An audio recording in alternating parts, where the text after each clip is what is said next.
राधाकृष्ण का प्रेम कहानी क्या अजଣା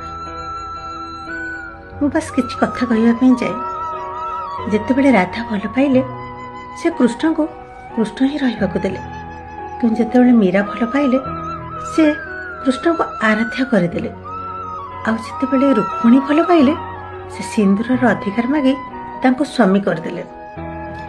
तथापि लोक राधाकृष्ण को ना ही नेले कहीं किए कोई तांकर कौन स्वार्थ नथिला तांकर कौन इच्छा नथिला ना आशा नथिला। अवश्य मु एत कथा किछि कहि परिबिनी किंतु बस एतिक जानिछि राधांकर भल पाइबारे समर्पण भावना थिला। से बस खाली भल पाउथिले भल पाइबा बदଳରେ से बस खाली भल पाइबा चाहिए किछि अधिकार चाहि नथिले।